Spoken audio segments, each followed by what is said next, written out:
This is the walk around for the 1946 Plymouth Special Deluxe. Just going to show you the outside, show you a couple minor issues. One is the chrome piece. That should be right here. I'll show you what it looks like on the other side. That chrome piece right there. I do have that. I just don't have the clips to put it back on. So it looks like it just came off at one point. The car was repainted in 1995 and then was garaged in 1998.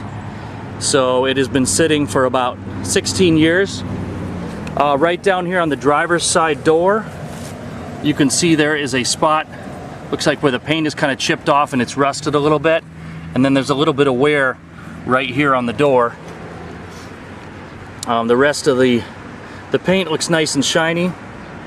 The tires, if you can see them, are bias tires. So they've been on here a long time. This is of course the fresh air vent.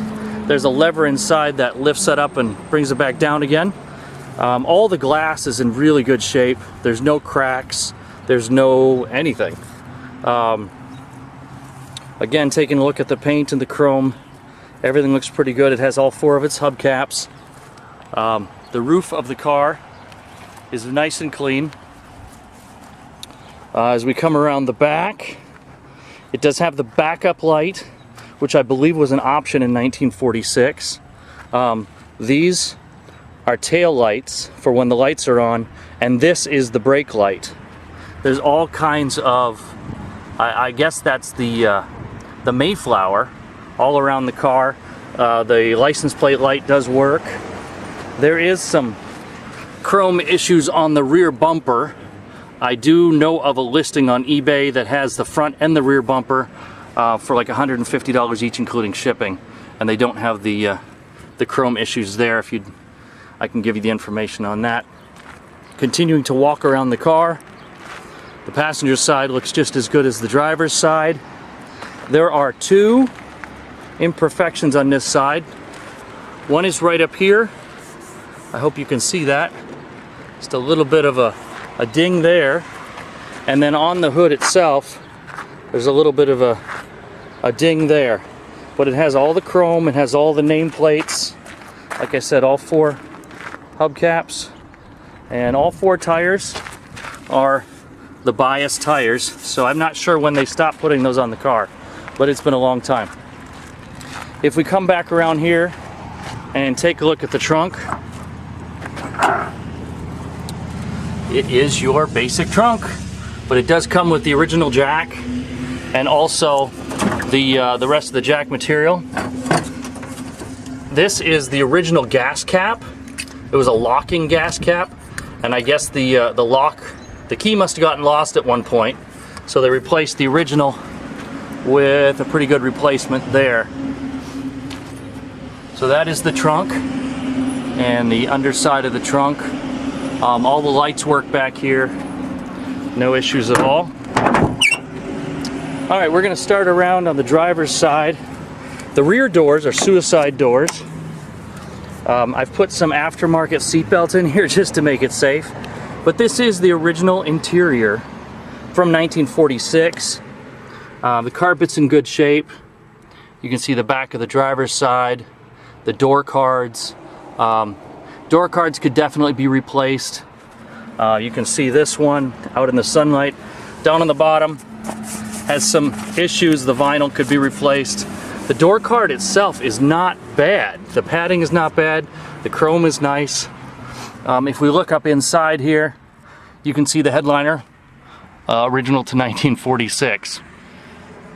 And the passenger side door as well. Pretty much in the same condition as we looked at the driver's side door. All windows go down, no problem. The rear wings open up with no problem at all. Both handles are there, and we'll take a look at the front seat as well. All right, now we're back outside the car at the driver's side. We're going to take a look inside. Inside the dash, nice steering wheel, very nice condition. Couple minor cracks right there and right there, just stress cracks, but definitely nothing to be worried about. The Odometer says 51,844 miles. I drive it from now and then, so that may go up a little bit. But you've got your starter button, throttle control, headlights, manual choke. Down here is the temperature control, the heater fan, which is an option for 1946, defrost, which basically sends the warm air up. Now I want to show you something a little interesting. The cigarette lighter has never been used. 68 years, never lit up in this car, at least from the cigarette lighter. It does have the ashtray. One of the options available in 1946 was the clock, so it has that option. Another option was the radio, that option as well. Neither one of these items are wired up right now, so I can't guarantee if they do or they don't work, but they definitely are included with the sale. The glove compartment is in great shape. The whole dashboard, and it comes with the optional fan heaters. So the warm air and cold air, when it's warm like it is today, will blow out these side vents and then will travel also to the back of the car. Comes with both sun visors, which were original.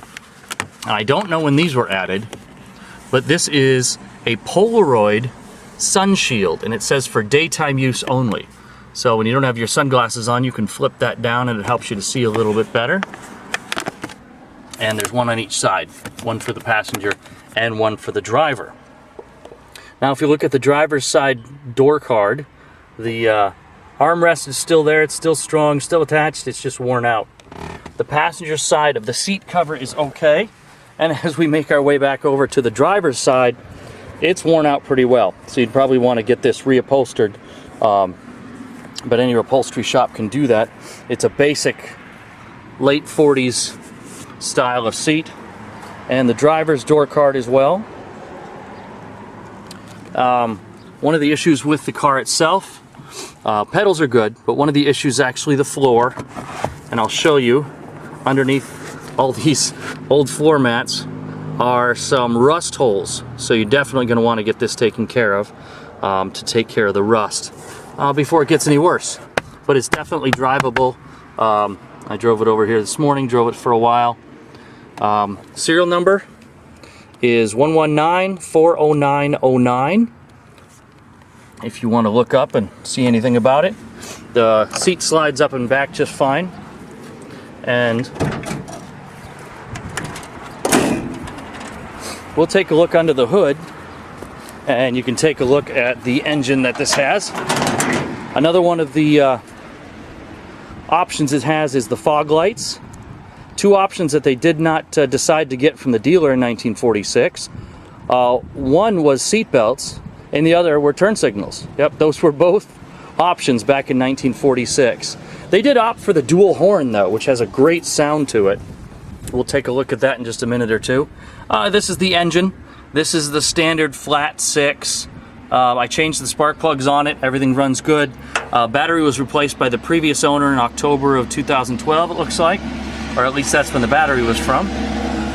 The heat works well, has good spark, keeps good water, doesn't overflow at all, and that is the original oil bath air cleaner for the car. So we'll start it up now and you can see what it sounds like. All right, we're back inside the car, and what you do to start this car is turn the key to on, and then usually have the choke out just a little bit, and then on the right hand side here is the push button start. So we'll push that, and the car starts right up. Idle's nice, drive's nice. You can see that the heat is at 160, which it stays right there, right in the middle. And on the left side, we've got good oil pressure, and the alternator, I'm sorry, the generator is putting out good amps as far as power. Make sure it's in park, or in neutral. Again, it's a 3-speed on the column, so you can look up and see how to drive that. So there's the car at idle. Everything looks good.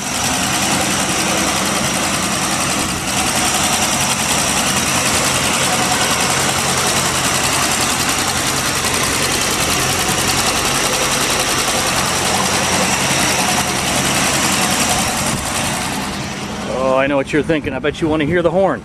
So here it is. Good old horn from 1946 Plymouth. So that is the car itself. Everything sounds good. There is no smoke coming out of the back of that. There is nothing coming out of there. It is running really well. No oil, no blow by, nothing that I can see. It is just running really well. No smoke coming out of that tailpipe. No blow by, anything like that. So this is the 1946 Plymouth Special Deluxe.